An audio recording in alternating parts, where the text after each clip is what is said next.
자, 지역사회 간호학 두 번째 시간 수업을 시작하도록 하겠습니다. 마음 같아서는요, 이제 저번 시간에 했던 거 키워드 중심으로 같이 읽고 싶은데 오늘의 진도도 만만치가 않아요. 지역사회 간호를 이제 3일 혹은 4일 안에 끝내야 되기 때문에 여러분들에게 본격적으로 진도 먼저 나가도록 하겠습니다. 자, 하지만 여러분들 저번 시간에 제가 계속 찍어드린 키워드는 계속 읊으셔야 돼요. 합격하는 방법은요 단 하나밖에 없어요. 그냥 눈 떠서도 읊고 자기 전에도 읊고 밥 먹을 때도 읊고 그냥 이게 키워드다 하는 것들을 계속 떠올리면 돼요. 뭐 예를 들어서 뭐 그런 거 있죠. 건강 신념 모형에서 민감성의 정의를 떠올리자. 그럼 그냥 딱 떠올라야 돼요. 그리고 행위의 계기에 정의를 떠올리자. 선생님 저 행위의 계기 또 기억이 안 나는데요. 그러면 그걸 자꾸 또 보시면서 자꾸 떠올리셔야 돼요. 자, 그러니까 이제 4월까지는 큰 틀을 잡아야 됐고 이해가 중심이 됐다면 5월, 6월은 무조건 외워야 돼요. 여러분 5월이 굉장히 좋은 달인 것 중에 하나가 여러분들도 지금 놀 일도 굉장히 많아요. 이제 뭐 내일은 석가탄신이니까 또 어디 뛰어나가실 거고 뭐 이제 5월에 이제 웬만한 일은 다 끝났죠.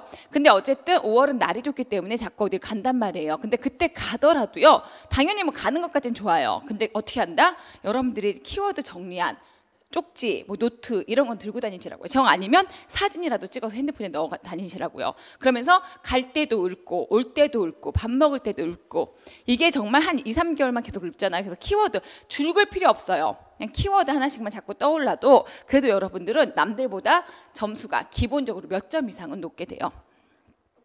자, 그리고 문제는요 지금 이제 많은 문제를 다루다 보니까 깊게보다는 얕게 해가지고 어떤 키워드들을 넣어라 라고 이렇게 문제를 자꾸 다루게 되지만 여러분들이 지금은 어떻게 한다? 문제를 정확하게 읽는 연습을 해라.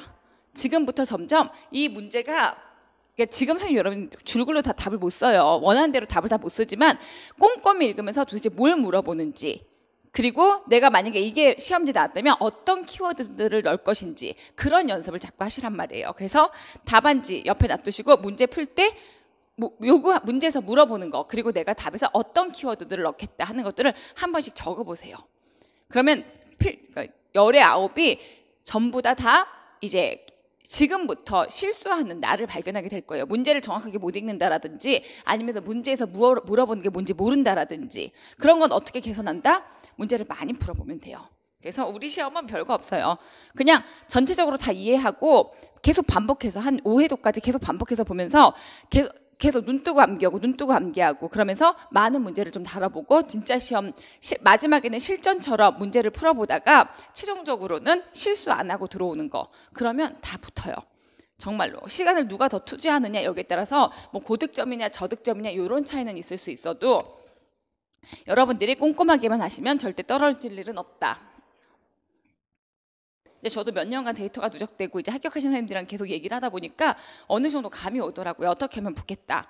근데 공부에는 왕도가 없는 것 같아요. 진짜 다른 선생님들 막 울면서 공부하시거든요. 왜? 외우는 게 너무 힘들어요. 줄글로 외우는 게 아니라 제가 계속 요구해요. 여러분들도 지금 아침에 오시잖아요. 그러면 계속 어저께 배웠던 거 계속 떠올리시란 말이에요. 어제는 아니죠. 우리가 이틀 전이죠. 제가 마음 같아서는 여러분들이랑 같이 떠올려보고 싶은, 지금 당장 여러분들 행위의 계기의 정의를 말해보세요. 말 못하시죠? 말해보세요. 말 못하시죠? 할 것 같아요. 막 입이 막 근질근질. 이러면 안 된다고요. 자꾸 떠올리는 연습을 하셔야 돼요. 생각 안 나잖아요? 쪽지에 적으세요. 포스트잇에.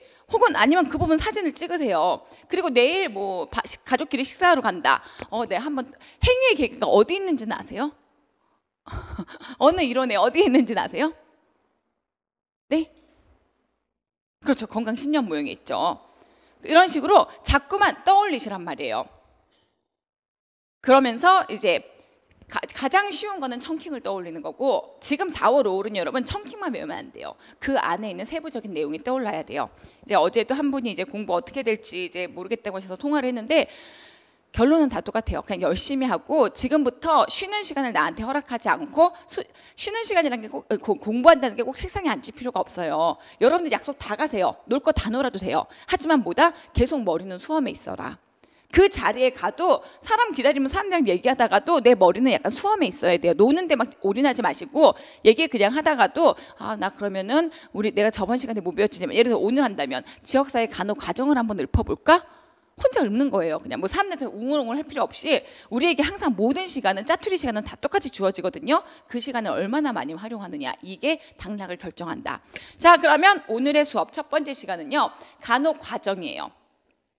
자, 우리가 저번 시간까지는 뭘 봤어요? 전반적인 간호의 이해를 봤어요. 그러면서 간호의 이해를 보면서 우리가 지역사회 간호사로서, 여러분들 보건교사면 지역사회 간호잖아요. 학교에 가서 지역사회 간호 활동을 할 거예요. 활동을 하는 데 있어서 목표는 건강 증진이라고 이야기했으면 저번 시간에 건강 증진 관련된 내용들을 쫙 얘기했어요. 그럼 이제 그래, 나 건강 증진을 업시키는 그런 활동을 해야지 라고 계획을 잡으셨으면 본격적으로 일을 해야죠. 일은 어떻게 하냐고요? 어떻게 한다? 기본적으로 간호 과정을 통해서 우리가 건강을 증진시킨다. 간호 과정은 어떻게 이루어져요? 5가지로 사정, 진단, 여기 5가지가 있네요. 사정, 진단, 계획, 수행, 평가의 순서대로 간호 활동을 하는 거예요. 그러니까 아주 친절하게 학자들이 얘기했어요. 나 간호 어떻게 해야 될지 모르겠는데, 그랬더니 먼저 주변을 잘 살펴봐. 그리고 그 사람들, 특히 지역사회 간호에서는 그리고 너가 그러면 어떤 일을 해야 되는지 다 추스려봐. 그럼 여러분 주변 살펴보세요. 저기 되게 더럽네. 이 사람들 왠지 좀 정신적으로 안녕하지 못한데, 저 사람 자꾸 코를 콜록콜록 거리는데, 문제들이 자꾸 발견되죠. 그게 바로 사정이라고요. 그리고 근데 여러분들은 몸이 하나잖아요. 학교에서 보건교사는 한 명이에요. 그리고 여러분들이 학교를 둘러봤더니 학교에 안전시설에도 문제가 있고, 아이들의 감염병에도 문제가 있고, 일부 아이들은 학교폭력 등의 정신적인 부분에 문제가 있어요. 여러분들이 한꺼번에 다 해결할 수가 없단 말이에요. 그럼 어떻게 한다고요? 진단을 내려서 우선순위를 매긴다고요. 각각의 진단을 내려면 환경의 비위생적인 환경, 애들이 정신적으로 또라이, 이 애들은 감염병, 창궐, 여러분들이 진단을 내렸으면 거기서 어떤 것부터 해야 되지? 우선순위를 매기라고요. 그렇죠? 뭐부터 우선순위를 매기겠어요? 감염병부터 내리겠죠. 네, 그 우선순위 정하는 정의도 이제 볼 거고요. 그 다음에 어떻게 해요?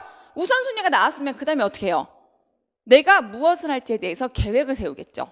이 감염병 애들이 우선순위야. 그럼 내가 어떻게 얘들을 치료해줘야, 어떤 과정을 거쳐서 치료를 해줘야 되겠지? 계획을 세운다고요. 그 다음에 어떻게 해요? 그 계획에 맞춰서 사업을 수행해요. 그리고 마지막으로는 내가 정말 그 아이들에게 도움이 되는 보건교사였나? 평가를 해야죠. 이 항목들 외워볼까요? 사정 안에 있는 항목 뭐가 있어요? 수분, 문지기. 그렇죠? 저희가 먼저 청킹을 하고 그 다음에 하나하나 해보도록 할게요. 수분, 문지기였어요. 수는 뭐예요? 자료 수집. 자료 수집은 뭐뭐가 있어요? 그거는 이제 더 세부적인 거고요. 수집 영역이 있었고요. 어떤 자료를 수집할지. 인구학적인 요소냐, 질병학적인 요소냐, 이렇게 자료 수집 영역들. 그 다음에 방금 얘기하신 게 자료 수집 방법. 그렇죠? 자료 수집 방법에서 뭐 있어요? 1차 수집 방법, 2차 수집 방법이 있었잖아요. 그렇죠? 그 다음에 수, 분, 다음은 분은 뭐예요? 분석. 자료를 이제 수집한 모든 자료들을 다 수집했잖아요. 얘를 분석해야죠. 분석 방법은 어떤 것들이 있어요? 시간 순서대로, 그렇죠? 시계열적으로 분석하는 방법. 시계열적이라는 게 시간 순서대로 한다는 얘기거든요. 시간 순서대로 분석하는 방법 뭐죠? 분뇨 재비결 혹은 분뇨 확결. 그렇죠? 확인 단계. 먼저 여기는 청킹은 정말 다 떠올라야 돼요. 그 다음에 시간별로 분석하는 방법. 근데 또 어떤 방법으로 분석하는 방법? 그렇죠. 전략적으로 분석하는 방법으로서 스와트법이 있죠. 전략적인 스와트법. 스와트법의 전략 뭐 말하고요? 공국다방. 그렇죠? 기억나시죠? 공국다방. 공격적. 다각면적, 그다음에 국면적 이런 것들 있잖아요. 다각도적. 자, 이렇게 해가지고 좀 이따 세부적으로 볼 거니까 이렇게 해가지고 시계열적으로도 분석해보고 전략적으로도 분석을 해봤어요.